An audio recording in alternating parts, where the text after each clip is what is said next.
قرآن پڑھتے وقت کہاں پر رکنا ہے اور کہاں پر ہم آیت کر سکتے ہیں، اور جو لوگ رکتے ہیں تو جب آیت کریں گے، رکیں گے، سانس توڑیں گے تو وہاں پر کس طرح سے رکنا ہے، اور یہ جو گول نشان آپ دیکھ رہے ہیں یہ کاہے کے ہیں، اور ہم کو آیت کس طرح سے کرنا ہے۔ تو آیت کرنے کا قاعدہ نورانی قاعدے کا سبق نمبر 17، تختی نمبر 17 ہے، اور آج ہم سمجھیں گے کہ آیت کس طرح سے کی جاتی ہے اور کس طرح سے آیت کرنا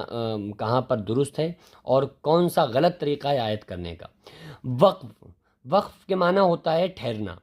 ایسے گول نشان، یہ گول نشان جو آپ دیکھ رہے ہیں نا اس طرح سے گولا بنا ہوا، ایسے گول نشان کو آیت کہتے ہیں، یعنی یہ جہاں پر قرآن میں کی آیات میں آ رہا ہو تو اس کو آیت کہتے ہیں۔ اب یہ بتا رہے ہیں کہ زبر زیر پیش، دو زیر دو پیش پر آیت کرنا ہو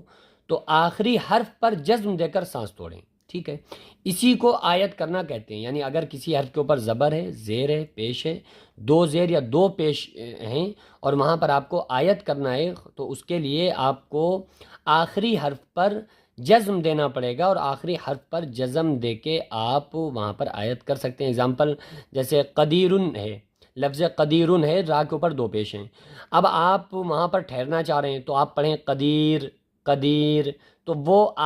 جو گول دو پیش ہیں وہاں اس کی جگہ پر جزم لگ جائے گا، اور جزم میں آپ کو بتا چکا ہوں کہ جزم کی پہچان کیا ہے، جو چھوٹی سی دال کی طرح ہوتی ہے تو وہ جو چھوٹی سی اوپر لگی ہوتی ہے وہ جزم ہوتی ہے۔ جیسے آپ یہاں اعو میں واؤ کے اوپر آپ دیکھ سکتے ہیں کہ چھوٹی سی یہ جو جزم ہے، تو بس یہ جزم آپ کو آخری حرف پر لگانا ہے۔ دوسرا، دو زبر پر وقف کرنا ہو، یعنی اگر یہاں پر دو زبر تو انہوں نے دیے نہیں، یعنی کہ جہاں پر ہم جزم لائیں گے، جہاں پر ہمیں جزم لگا کر آیت کرنا ہے اس میں صرف زبر زیر پیش، دو زیر دو پیش ہیں، دو زبر نہیں ہیں۔ اگر یہاں پر یہ بتا رہے ہیں کہ اگر دو زبر پر وقف کرنا ہو، رکنا ہو، تو ایک زبر کے ساتھ الف پڑھا جاتا ہے، جیسے احدن، احدن سے احدا، تو اگر دو زبر تھے نا احدن میں، آپ دیکھیے احدن میں دو زبر تھے، تو اگر ہم یہاں پہ رکیں گے، ٹھہریں گے تو ہمیں یہاں پہ احد نہیں پڑھیں گے، بلکہ یہاں پر ہم اس احدن کو، جو دال کے اوپر دو زبر ہیں، ایک زبر اس میں سے الف بن جائے گا، ایک زبر باقی رہے گا، تو آیت اسی طرح سے کی جائے گی جیسے احدن سے احدا۔ اگر یہ احدن ہوتا، احدن نہ ہوتا تو ہم آیت کرنے پہ پڑھتے احد، لیکن یہاں پر دو زبر ہیں تو اس لیے ہم احد نہیں پڑھ سکتے بلکہ احدا، احدن سے احدا، ٹھیک ہے۔ نمبر 3، گولتا، یعنی یہ جو گولتا ہوتی ہے نا، یہ آپ دیکھ لیں، یہ والی گولتا، گولتا پر آیت کرنا ہو تو ہائے ساکنہ بن جاتی ہے، یعنی اگر کہیں پر بھی گولتا آ رہی ہے تو وہاں پر جب آپ رکیں گے، ٹھہریں گے، تو جو گولتا یہ والی ہوتی ہے تو یہ آٹومیٹک آیت کرنے سے ہا بن جاتی ہے، وہ اوپر کے جو دو نقطے ہٹ کر یہ تا ایسی ہا بن جاتی ہے جس کو ہائے ساکنہ کہتے ہیں، یعنی ایسی ہا جس کے اوپر جزم لگا ہو۔ جیسے جاریتن سے جاریہ، یہ جاریتن ہے نا، جیم الف زبر جا، را زیری، جاری، یا زبر یا، جاریہ، تا دو پیش تن، جاریتن، اور جاریتن سے بنے گا کیا، جاریہ، جب آیت کریں گے تو جاریہ، جاریت نہیں پڑھ سکتے آپ۔ ہاں پوری والی تا ہے تو پھر تو وہاں پہ تا حذف نہیں ہوگی بلکہ تا ہی رہے گی، ہا نہیں بنے گی، لیکن اگر گول والی تا ہے تو جاریتن سے وہ آیت کرنے پہ جاریہ یعنی کہ گول ہا بن جائے گی۔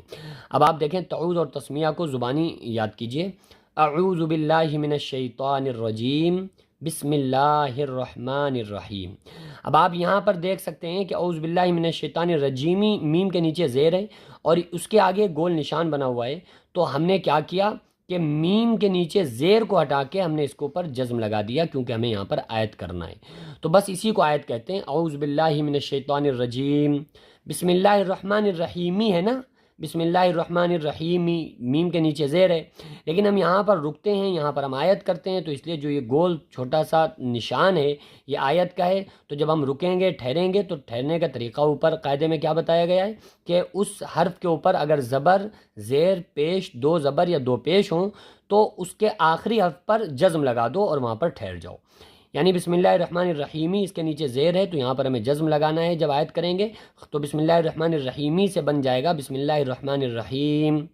رحیم، میم کے اوپر جزم آ جائے گا، ٹھیک ہے۔ الحمدللہ رب العالمین، آپ دیکھیں یہ بنا ہوا ہے گول سا نشان، تو یہ آیت کا ہے، عالمینہ ہے، لیکن جب ہم رکیں گے تو بن جائے گا عالمین، نون کے اوپر جو زبر ہے یہ حذف ہو جائے گا اور نون کے اوپر جزم آ جائے گا۔ تو اس کو کیسے پڑھنا ہے؟ الحمدللہ رب العالمین، ایاک نعبد و ایاک نستعین۔ اب نعبدو پہ اگر ہمیں سانس توڑنا ہے تو ہم پڑھیں گے ایاک نعبد، ہم ایاک نعبدو کہہ کے نہیں رکیں گے۔ اگر ہم یہ کہہ رہے ہیں ایاک نعبدو، سانس توڑ دیں پھر پڑھیں وایاک نستعین، تو یہ غلط ہو گیا۔ اگر آپ کی سانس نہیں چل رہی ہے اور آپ نعبدو پہ رک رہے ہیں تو پھر جو آخری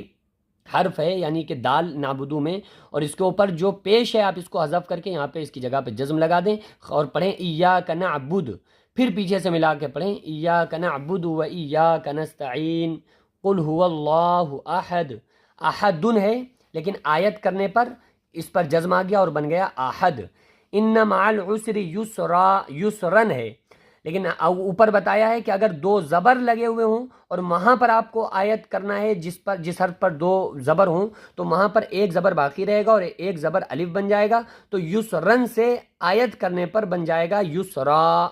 ان مع العسر یسرا، فیہا عین جاریہ، دیکھیے اب جاریہ، کیونکہ یہ تو جاریتن ہے نا، فیہا عین جاریتن،